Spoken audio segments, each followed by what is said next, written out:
Hello guys, so welcome back to my channel. My name is Olivia. If you just see me for the first time, thank you, welcome. I'm a Nigerian who lives here in South Africa, and I make various contents. And if you just see me, please subscribe if you're not yet subscribed, and hit on the like button. And without further ado, let's jump right into the video. It's kind of a very sad one, but it still sends the same message, okay?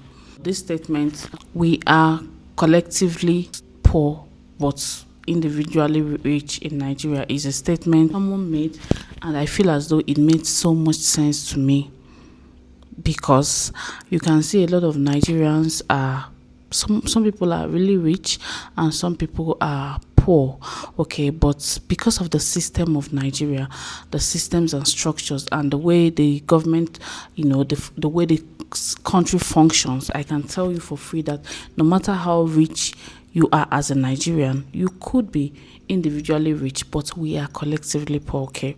Unfortunate incident happened on the 6th of January to Chimamanda Adichie, an icon I adore so much from the depth of my heart. You know her.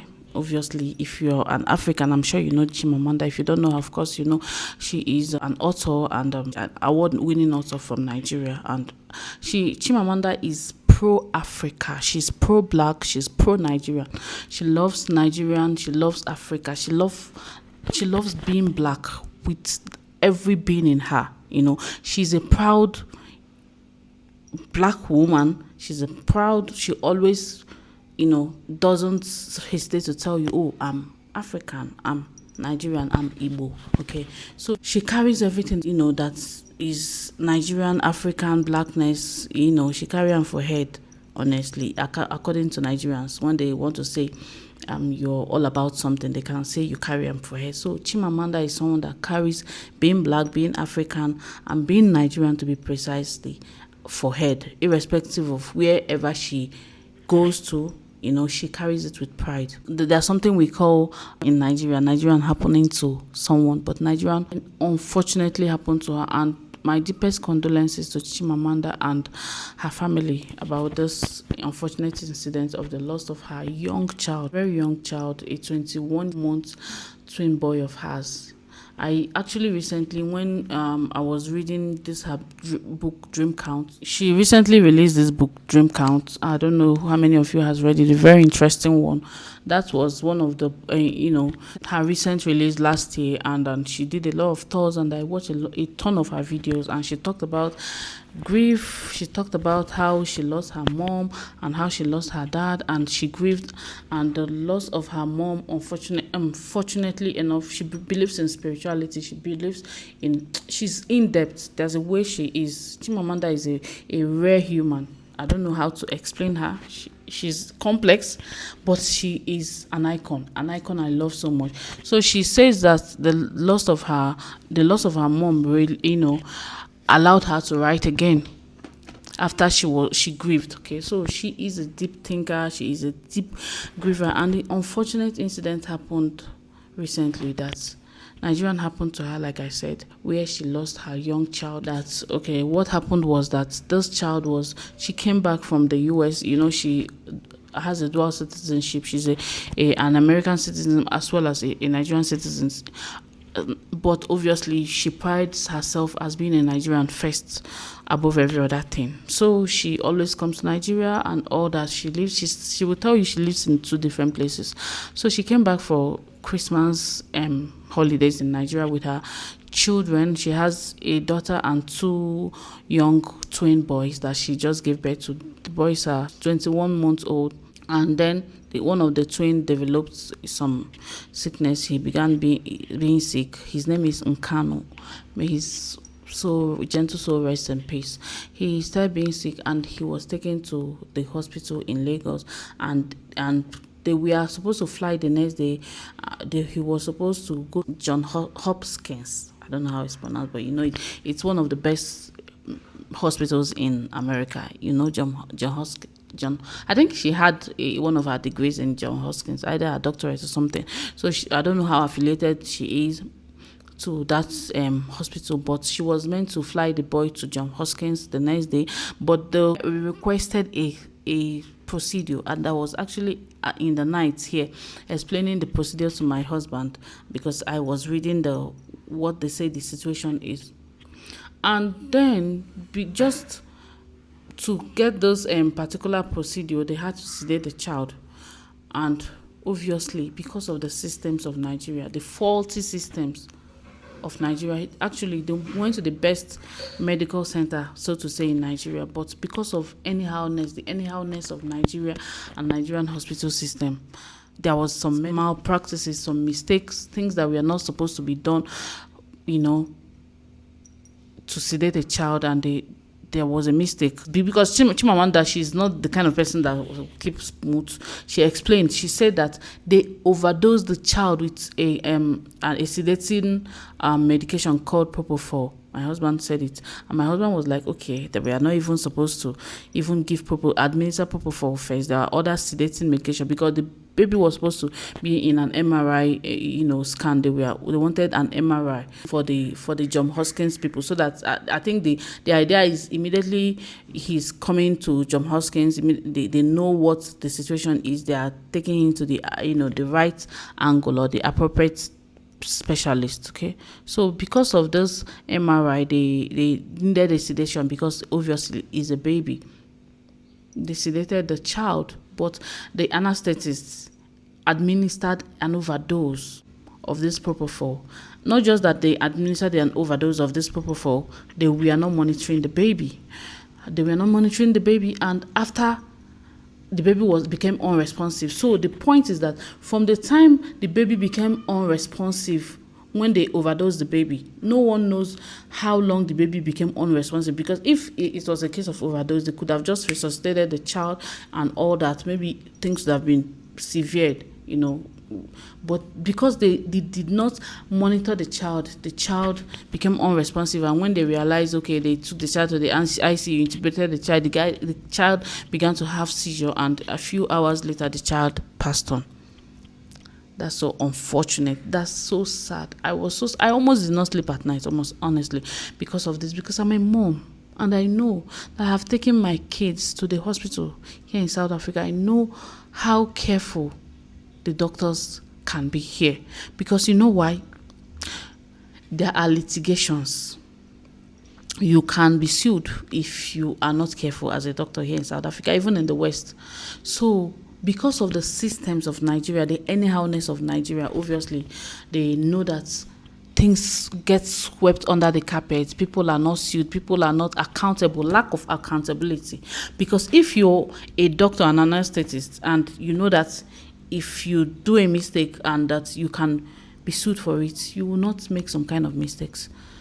This mistake happened, and this woman that lost her son, her baby son, is so sad. It is beyond sad. I feel so sad for her. That is why I keep clamoring for change in Nigeria. The Nigerian system needs an overhaul.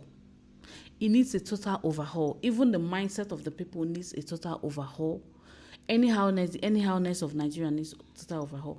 The government needs overhaul. Every sector in Nigeria needs a total overhaul.